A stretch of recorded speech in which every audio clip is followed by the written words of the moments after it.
안녕하십니까. 비전경영연구소의 이재희입니다.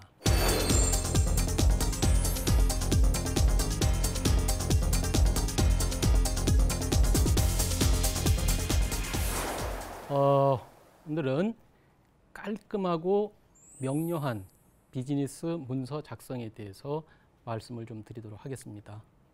한 두 가지 주제 정도 될 거예요. 하나는 비즈니스 문서란 뭐냐, 그 다음에 비즈니스 문서의 퀄리티를 결정하는 요인이 뭐냐에 대해서 좀 알아보고, 두 번째로 비즈니스 문서 작성을 위한 원리와 그 구체적 방법론에 대해서 알아보도록 하겠습니다.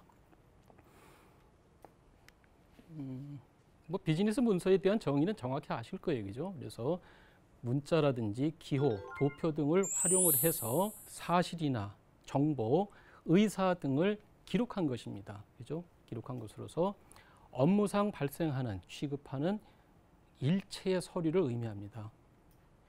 이 비즈니스 문서는 여러 가지 기능이 있는데 가장 중요한 세 가지 정도는, 첫 번째, 조직의 정보라든지 아이디어를 전달을 하고 공유하는 기능을 하게 되죠, 그죠?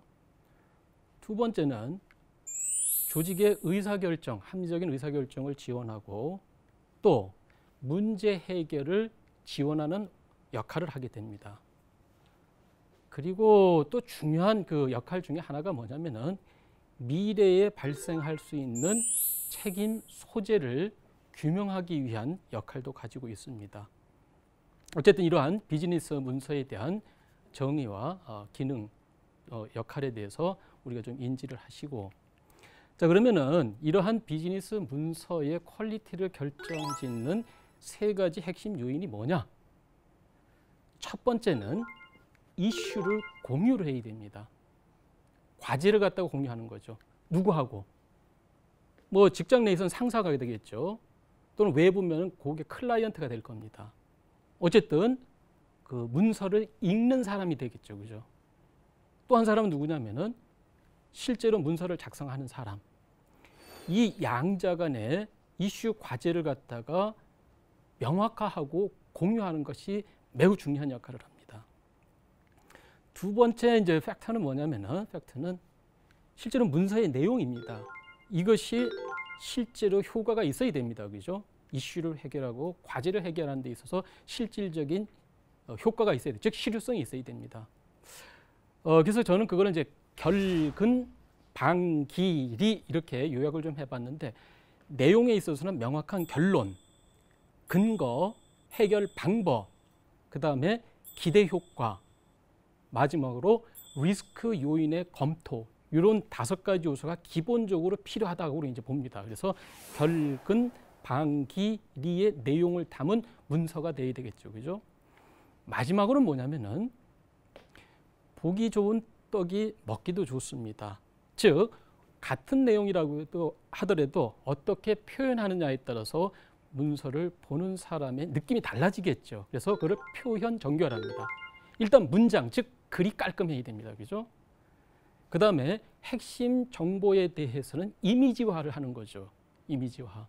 자, 그러면은 실질적으로 비즈니스 문서를 작성하는 원리에 대해서 하나씩 알아보도록 하겠습니다. 먼저 내용의 실효성과 관련된 것을 보강하기 위한 작성 원리에 대해서 알아보도록 하겠습니다. 일단 첫 번째는 U 오리엔티드입니다. 여기서 이제 U는 YOU의 약자입니다. 즉 상대방 관점입니다.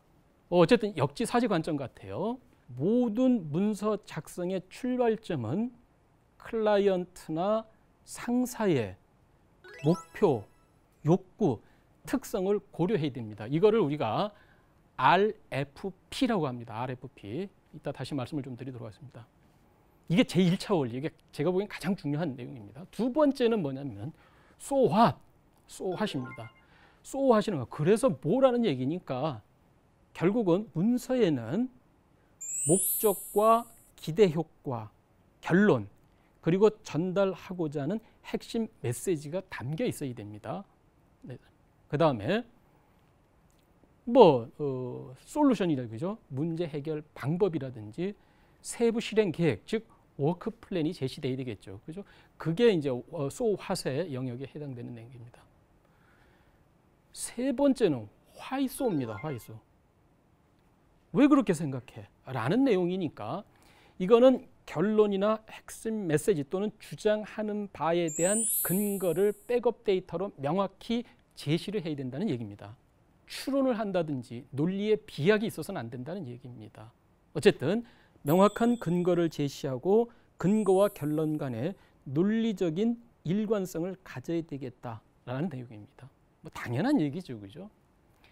네 번째는 뭐냐면은 미스 그룹핑입니다. 미스 그룹핑. 어쨌든 많은 자료들을 그냥 순서대로 제시할 것이 아니라 비슷한 내용끼리 그룹화를 해서 조직화, 체계화해서 제시하라는 내용입니다. 이 경우에는 원칙이 있는데 MEC라고 합니다. MEC 원칙을 지켜줘야 돼요.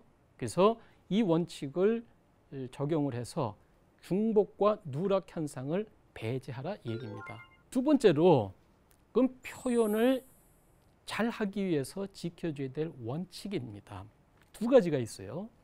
하나는 KISS의 원리랍니다. KISS의 약자인데 Keep it short and simple의 약자입니다. 즉 문서를 작성할 때는 short, 짧고 simple, 깔끔하게 하라는 얘기입니다. 구구절절히 지저분하게 하지 말라는 얘기예요. 지지 말아요. 그래서 간단 명료하게 문장을 작성하라. 또 하나는 비즈니스 문서는 형식이 있습니다. 틀이 있어요. 그죠? 그래서 문서의 틀, 형식을 갖다가 준수해 주는 것이 필요합니다. 끝으로 이미지화, 시각화한다는 건 뭐냐면은 중요한 내용에 대해서는 도표라든지 그 다음에 도형, 차트, 그래프, 그 다음에 사진, 모형 이런 거를 통해서 시각화라는 얘기죠. 그죠? 그 다음에 중요한 내용에 대해서는 언더라인을 긋는다든지 색깔을 달리게 한다든지 글자체의 굵기를 달리게 한다든지 해서 마킹을 해놓은 얘기입니다. 이 6가지가 비즈니스 문서를 작성하는데 가장 기본적인 원리들입니다. 자, 그러면은 이 각각에 대해서 하나씩 알아보도록 하겠습니다. 문서를 작성해가지고 결제 들어갈 때 가끔 무슨 소리를 들을 수가 있냐면 야, 이거 내가 언제 이런 거 시켰어? 네가 사장해라, 네가 부장해라, 네가 팀장해라 이런 소리를 듣는단 말이죠. 내가 언제 시켰냐 이거죠. 그래서 이런 소리를 듣는 이유는 클라이언트나 상사의 지시사항을 명확히 이해 못한 겁니다. 그러니까 사실은 문서 작성하기 전에 상사가 요구하는 사항이 뭔지를 갖다 명확히 파악하는 게 가장 기본적인 사항이죠. 그걸 뭐냐면 Request for Proposal, 즉 RFP 그럽니다. 보고서를 내라는 요청사항이죠. 그죠? 다시 말씀드려 상사의 욕구나 요청 사항이 RFP라고 이렇게 보시면 됩니다. 우리 흔히 동상이몽이라 합니다. 같은 책상에서 얘기를 했는데 서로 다른 얘기를 하고 있는 거예요. 서로 다른 생각을 하고 있는 거죠. 이런 현상 많이 발생합니다. 그래서 이슈가 공유 안 된 거죠. 그러니까 역지사지가 필요한 거죠. 내가 상사의 입장이 되는 거죠. 그죠? 문서를 작성할 때. 어쨌든.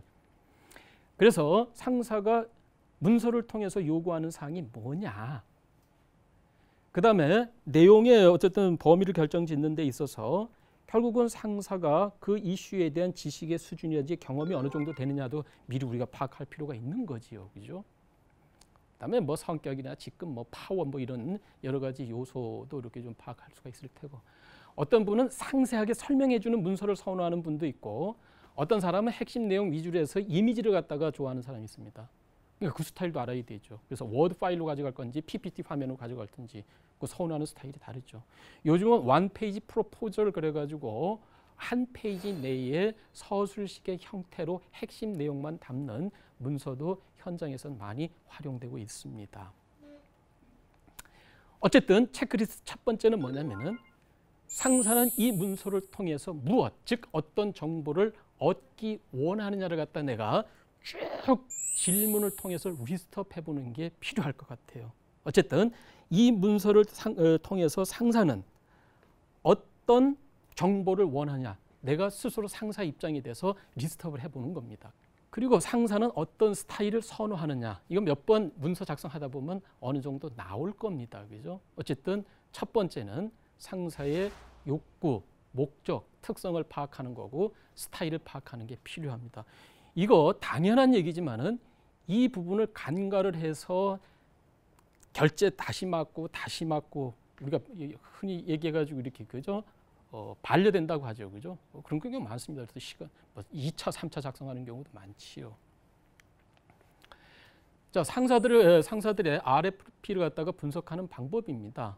어쨌든 명료하지 않거나 잘 모르겠으면은 바로 여쭤보는 게 중요해요.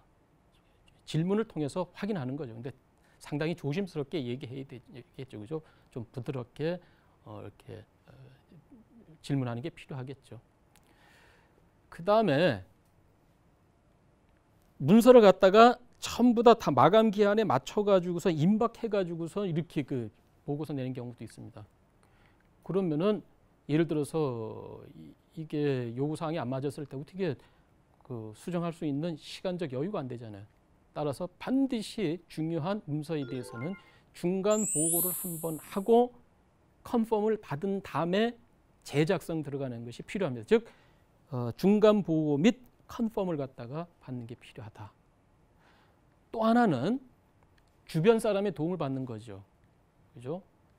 뭐 아주 그룹장이 이제 최종 그 결재권자라면은 뭐 팀장이나 파트장이라든지 또는 전임자라든지 또 주변 사람들한테 그 관련된 이슈에 대해서 좀 의견을 모은 다음에 어느 정도 내가 이미지라든지 이게 확실히 섰을 때 문서 작성에 들어가는 게 필요하겠죠, 그죠?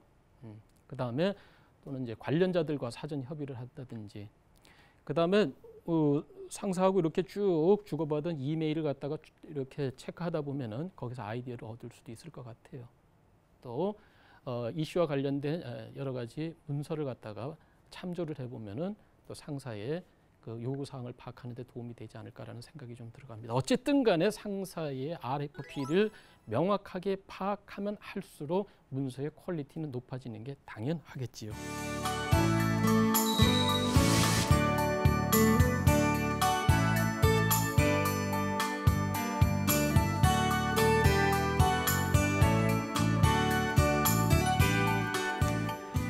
자, 두 번째 소화시라 그랬습니다. 즉 도대체 결론이 뭐야? 핵심이 뭐야? 라고 질문하죠. 되게 그 문서 결제 들어가면 나 시간 없으니까 결론이 뭐야? 도대체 자기가 주장하는 바가 뭐야? 핵심이 뭐야? 이런 질문을 하죠. 그죠? 그거에 대해서 두세 줄 내로 명확하게 답변하는 것이 이제 필요한 거죠. 그게 이제 소화시입니다. 그래서 결론, 핵심이 뭐야라고 질문을 했을 때 간단 명료하게 내가 대답할 수 있어야 됩니다. 그거에 대해서 대답을 못하면 나는 지금 보고서에 그 원하는 요구사항이 안 들어가 있다라고 파악을 해야 됩니다. 체크리스트입니다. 어쨌든 상사의 RFP에 대한 답변, 즉 결론과 핵심 메시지는 뭐냐 스스로 답변할 수 있어야 됩니다. 그 다음에 각 카테고리별로 핵심 메시지 3개 내지 5개 정도는 뭐가 되겠느냐, 그죠? 그러니까 이제 그 서브 타이틀들이 있을 거 아니에요, 보고서에는. 그죠? 그러면은 거기에도 각 하위에 내용들이 나올 텐데 그 중에서 가장 핵심적인 게 뭐냐라는 것도 이제 파악해 보는 거죠. 그죠? 그 다음에 또 이제 질문할 수 있는, 야, 그러면 어떻게 할 건데? 구체적으로 어떻게 할 거야? 라는 질문에 대한 답변이 문서에 담겼는지를 봐야 되는 거죠. 그거를 이제 우리가 아까도 말씀드렸듯이 이제 세부 실행계, 워크 플랜이라고 얘기하는 거죠. Y소는 근거가 뭐에 대한 이제 답변입니다. 근거가 뭐에 대한 답변이에요. 그래서 백업 데이터가 있어야 되는데 사실이나 구체적인 수치 데이터라든지 국내외 사례, 전문가 의견을 통해서 제시하는 거죠. 이게 자료는 최신 건지, 그 다음에 믿을 만한 정보에 되는지, 중요한 자료는 듀얼 소스로 활용을 해야 됩니다. 제가 이제 조중동이라 그랬는데 이거는 좀 보수적인 색채가 있는 거죠, 그죠? 또 한겨레 같은 경우는 좀 진보적 성향이 있으니까 이 얘기는 뭐냐면은 양쪽의 자료들을 갖다가 다 좀 탐색해 볼 필요성이 있다라는 얘기입니다. 그러니까 너무 한쪽으로 편향된 자료를 하게 되면 결론에 왜곡 현상이 올 수 있으니까 자료를 갖다가 균형되게 탐색을 하고 참조를 해야 된다라는 맥락입니다. 그 다음에 자료 분석과 경쟁사라든지 또 예전에 비해서 뭔가 특이점이 있으면 그건 추가적인 상세 분석이 꼭 필요한 내용입니다. 그 다음에 논리적으로 명확하냐라는 것도 한번 체크해보고 혹시 동일한 팩트 또는 데이터 사례를 놓고 다르게 해석할 가능성은 없는지 다른 관점에서 바라보면 다르게 해석될 여지는 없는지도 역시 체크를 해야 되겠죠. 그렇죠? 미스입니다. 미스는 mutually exclusive, 상호 배타적이다라는 의미입니다. 그러니까 ME예요, 그게. 상호 배타적이라는 거는 자료에 있어서 중복이 있어서는 안 된다는 얘기입니다. 그 다음에 C는 collectively exhausted, 다 모아놨을 때 완전 소진돼야 된다는 얘기다. 즉 CE라는 거니까 그거는 뭐냐면은 자료에 누락이 있어서는 안 된다, 그 얘기입니다. 그러니까 MEC 원칙이라는 거는 자료의 중복과 누락 현상을 배제하라는 얘기입니다.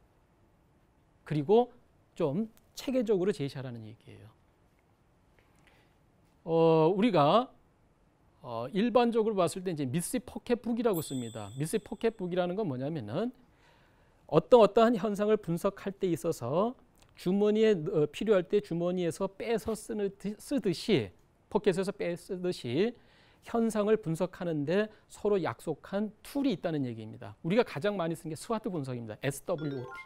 그래서 강점, 약점, 기회, 위협. 이것도 하나의 분석 툴입니다. 3C. 그래서 커스터머, 컴피티터, 컴퍼니. 그래서 시장, 고객, 자사. 그다음에 포피 모델이 있죠, 그죠? 프로덕트, 프라이스, 프로모션, 플레이스. 그래서 제품 분석, 그죠? 가격, 정책 분석, 그다음에 판매 촉진, 그다음에 유통 분석, 이렇게 어떤 현상을 분석할 때 그 툴을 쓰는 거죠. 그다음에 as was, as is, to be, how to. 과거에는 어떻고 현재는 어떻고 미래의 바람직한 모습은 이거고 거기에 도달하기 위해서 우리는 어떻게 해야 된다. 이것도 많이 쓰는 모델이죠. 그다음에 OWEH. 이건 사실의 객관적 파악을 위해서 육하 원칙에 따라서 하는 것도 미스 포켓북입니다. 현원 대세 모델도 많이 씁니다. 현상 분석, 원인 분석, 대책 수립, 그다음에 세부 실행 계획 수립 이렇게 쓰죠, 그죠? 그래서 미스 포켓북을 우리가 활용할 수 있는 데이터인지, 그다음에 자료의 유사성에 따라서 우리가 그룹핑할 수 있는지, 그다음에 그 순서를 할 때 내용의 그 전개 순서가 이렇게 자연스러운지 이런 거를 좀 봐야 되겠습니다. 그다음에 이런 그 로지컬 싱킹을 갖다가 활용하기 위한 지금까지 4개를 활용하기 위한 방법이 피라미드 논리 구조라랍니다. 이건 상당히 파워풀하게 쓰이는 모델입니다. 맨 위에는 과제 RFP가 들어가게 됩니다. RFP가 들어가고, 즉 당신이 답하고자 하는 상사의 질문이 뭐냐, 이게 맨 위에 되고, 그다음에 그거에 대한 답변이 있을 거 아니에요. 상사가 이런 질문에 내가 이런 답변을 하겠다. 그게 결론입니다. 결론이에요. 그게 이제 so what이 됩니다. 자, 그 결론에 왜 도달하게 됐느냐라는 why소를 갖다가 중복과 누락됨이 없이 일단 범주를 정합니다. 그게 대문자 A, 대문자 B, 대문자 C가 될 때 한 3개 정도 이렇게 제시한다는 얘기입니다. 그 다음에 각 범주별로 구체적인 데이터를 제시하는 거죠. 구체적인 예를 제시하는 겁니다. 그러니까 질문 하나에 결론 하나, 결론을 갖다가 뒷받침하는 범주들 3개, 각 범주별 구체적인 데이터들 3개. 그러니까 밑으로 갈수록 이렇게 범위가 넓어지죠. 즉 삼각형 모양 또는 피라미드형을 띈다 그래서 피라미드 논리 구조라랍니다. 우리가 어떤 현상 데이터를 분석할 때 이 피라미드 논리 구조를 가지고 현상을 분석하게 되면 매우 과학적, 논리적으로 진행할 수가 있습니다. 꼭 한번 활용을 해보시기 바랍니다. 이제 표현 전개와 관련된 내용을 말씀드리도록 하겠습니다. 도대체 뭔 소리야? 도대체 뭐 하는 얘기인지 모르겠다라는 소리를 들어요. 이게 복잡해서 그래요. 그러니까 키스의 원리는 첫 번째는 Key Information Short and Simple. 그래서 핵심 내용을 간단 명료하게 해야 된다. 그래서 글 잘 쓰는 거는 버리는 기술인 것 같기도 해요. 그러니까 첫 번째 질문입니다. 내가 지금 내용이 많은데 이 내용이 상사 수준에서 알아야 할 내용인지를 일단 파악을 해야 됩니다. 나는 알아야 될 필요성이 있지만은 보고서를 보는 상사가 알 필요가 없다는 건 삭제해야 됩니다. 따라서 상사의 수준에서 알아야 될 중요한 내용인가를 가지고선 내용을 쳐나가야 되죠. 그죠? 삭제를 합니다. 우리가 아주 중요하게 생각해야 되는 게 뭐냐면은 양을 줄이기 위해서는 상사 관점에서 중요한 내용인지를 파악하는 그게 제일 중요한 질문이라고 이렇게 보겠습니다. 어쨌든 must와 wish를 갖다가 구분할 수 있는 눈이 필요한 거겠죠. 그죠? 그 다음에 문장을 배열할 때도 중요한 걸 갖다 맨 위에 올려야 됩니다. 그래서 제일 중요한 거, 그 다음 중요한 거, 그 다음 중요한 거 순으로 해서 이렇게 중요도에 따른 우선순위를 고려를 해서 문장을 배열해야 됩니다. 따라서 상사는 맨 위에 있는 문장들만 보면은 아 이게 핵심상이 뭐라는 걸 갖다 파악할 수 있어야 되겠죠. 그 다음에 또 하나는 keep it short and simple로도 쓸 수 있어요. 또는 하나를 stupid로 써가지고 간단 명료하게 작성해서 바보도 쉽게 이해할 수 있을 정도로 작성하라 그 얘기예요. 그렇게 하기 위해서 문장을 갖다 짧게 쓰는 습관이 필요합니다. 어쨌든 모든 문서는 가능한 한 2줄 이상 넘기면 안 됩니다. 2줄 이상 넘기게 되면은 및 그리고 와, 과와 같은 접속사가 붙어가지고 하나의 문장에 2개 이상의 메시지가 들어가는 경우가 많습니다. 어쨌든 복잡하게 쓰지 말아야 되는데 그렇게 하기 위해서는 문장을 짧게 쓰는 습관을 들인다. 짧게 쓰기 위해서는 맥시멈 2줄 이상 안 넘긴다라는 생각을 가지고 있어야 됩니다. 두 번째는 one sentence, one message라고 합니다. 하나의 문장에는 하나의 메시지만 넣자. 지금 방금 말씀드렸어요. 와가 그리고 및 이런 걸 가능한 한 넣지 말자라는 얘기입니다. 그 다음에 불필요한 형용사나 부사 같은 거를 삭제하라 이제 그 얘기입니다. 그죠? 그래서 체크를 합니다. 문장 2줄 이내인지. 그 다음에 한 문장 하나의 메시지. 그래서 OSOM이라는 겁니다. One sentence, one message. 그 다음에 간단 명료한 형식과 용어를. 그래서 포맷이 일치되는지, 오자는 없는지, 그 다음에 빠진 글자 없는지도 역시 최종적으로 체크해야 되겠죠. 이제 마지막으로 이제 시각화에 대해서 말씀드리도록 하겠습니다. 중요 핵심 내용에 대해서는 표를 쓰거나 그림을 이제 그리는 겁니다. 자, 이렇게 보죠. 좀 한눈 안에 쏙 들어오게 못해? 요거는 좀 중요 내용에 대해서는 시각화라는 의미죠. 그죠? 그래서 도표나 그래프를 활용해서 좀 핵심 내용을 갖다가 주장하고 강조하는 것. 예를 들어서 3개사의 고객과 제품과 가격, 유통에 대한 정보, 데이터를 그 테이블에다가 이렇게 다 분류를 해서 넣는 거죠. 그죠? 근데 우리가 여기서 시각화 자료를 할 때 항상 그 주의해야 될 거는 뭐냐면은 이 시각화 자료에 담긴 메시지를 우리가 기술을 해야 됩니다. 그걸 헤드 메시지라 해요. 여러분들 요 표를 보면은 그냥 제시하면 돼. 요 표를 보고 이 표에서 시사하는 바가 뭐냐를 갖다가 반드시 집어내야 됩니다. 딱 봤더니 미래의료, 제일 스포츠웨어, 글로리의 경쟁 3사는 제품이나 고객, 가격, 유통에 있어서 차별화 전략을 쓰고 있습니다. 그 써놔야 됩니다. 또 연령 증가에 따라서 클래식 스타일을 선호한다든지 또 고가 제품을 선호한다든지 그 다음에 고품격의 유통망을 선호한다든지 이런 메시지가 분석해서 들어가 있어야 됩니다. 그냥 표만 달랑 이렇게 제시하게 되면은 이거는 안 됩니다. 따라서 표로 제시할 때는 반드시 그 표에서 시사하는 메시지를 분석해서 전달을 하라라는 내용입니다. 같은 맥락이에요. 이거는 이제 PPM이라 해서 프로덕트 포트폴리오 매트릭스를 활용한 시각화입니다. 그래서 2x2 매트릭스이죠. 그죠? 그래서 X축, Y축입니다. 이게 시각화를 딱 해보니까 한눈 안에 싹 들어보죠. 그죠? 역시 이 두 표에서도 뭐를 해야 되냐면은 정보를 제시해야 됩니다. 그래서 딱 보니까 경쟁 상사는 가격, 연령 측면에서 차별화 전략을 사용하고 있다. 또 연령 증가에 따라서 고가 제품을 선호한다. 이런 메시지가 담겨 있어야 된다. 어쨌든 시각화 자료에는 반드시 시사하는 헤드 메시지가 있어야 된다라는 걸 의미합니다. 그래서 중요 정보를 시각화했는지, 핵심 정보에 대해서 마킹을 했는지, 또 헤드 메시지가 의미가 있고 또 중요한 내용이고 정확한지에 대한 파악이 필요합니다. 자, 우리 지금까지 비즈니스 문서의 정의와 역할 그리고 문서를 작성하는 원리에 대해서 알아봤습니다. 우리 평소 문서를 작성할 때 이러한 원리를 적용해서 보다 고품격의 깔끔한 문장을 작성할 수 있기를 바랍니다. 감사합니다.